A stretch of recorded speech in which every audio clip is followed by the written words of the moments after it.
Hi guys, and welcome back to my channel. My name is Ify Artistry. If this is your first time seeing my videos, you're highly welcome, and if you're a returning subscriber, thank you so much for always coming here. God will bless you. Okay guys, so in today's video I'm going to be showing you guys how I achieved this particular lips and ombre lips. Okay guys, so first of all, of course, I'm going to be working on an ombre lips. Like, first of all, I have to like moisturize the lips with a lip balm, and after that I'm going to be using the two lip stains, mix them together, Blot Beauty and Becharm Ageless Cosmetics lip stains. So when I mix them together guys, I have to first of all like give this mark. It's not a must that you must mark it, but sometimes when I give this mark, it gives me like clarity of what I'm working with, how I want the shape of the lips to be, especially when it's an ombre lips, because for me, ombre lips, the shape matters. Like, shape of the lips have a long way to go on how this lips is going to come out. If you don't shape it very well, if you don't like create the how the lips is gonna come out, it might end up not really being perfect like you want it. So first of all, I have to like create that shape and then begin to make my outline. So I outline the lips. After outlining, I have to ask my client to give me a smile. She smile, and then I have to blend them out, because like one thing with this is that your blending has a lot to do with everything. Like, your you have to blend, like for ombre lips, blending is key. Okay, so after blending, I go ahead and added this Milani lip stain. Is a red lip stain. So I added that. Of course, I want to blend it to, like, I want the blending to like get everywhere, even on top of the brown shade that I added. So first of all, I asked my client to smack.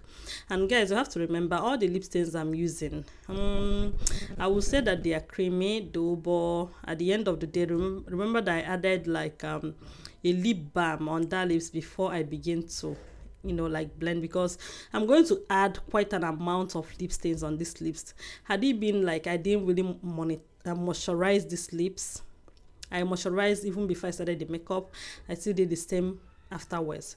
So after that, I begin to add this Blot Cosmetics lip stain in the shade, I think this is Blocked, I can't remember, but it's a pink shade from Blot.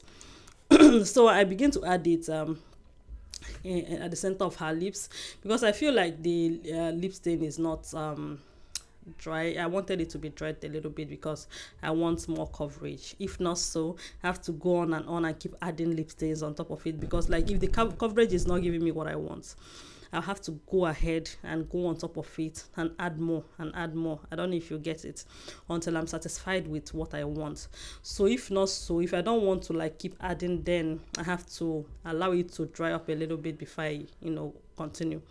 Okay guys, so after that, I go ahead and added like the shade in the inner part, because of course, like I said, the shade, this lips is an ombre lips, and of course they have to be like kind of a transition of colors, if you understand what I mean, because ombre means there's this transition from this to this, and you achieve something nice. Okay, so I'm going to be mixing the same Blot Cosmetics lip stain and Becharm Ageless lip stain in the shade Romantic. So I mix the two of them together, so that became lighter, and I actually applied it in the center of the lips, and I go ahead and the quality still blend out. Okay, I know some of you will be wondering, why am I adding a lot of lip stains and it's not breaking? Yeah, because I think the lip stains I'm using, they are not too hard. I don't know, they're not as thick as other lip stains that once you use it, and if you don't blend out immediately, everything is going to get ruined.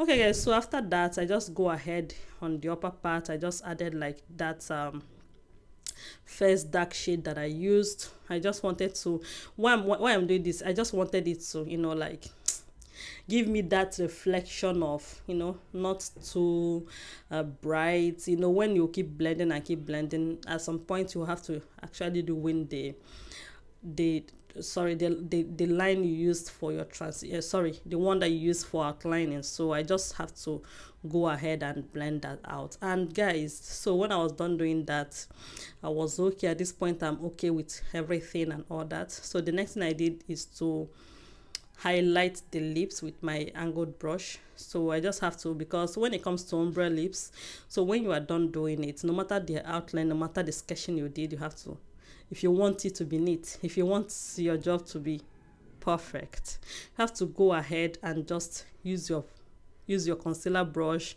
and run through again and make sure it's neat and make sure your line is precise. That is when you should know that you have really done a very neat work.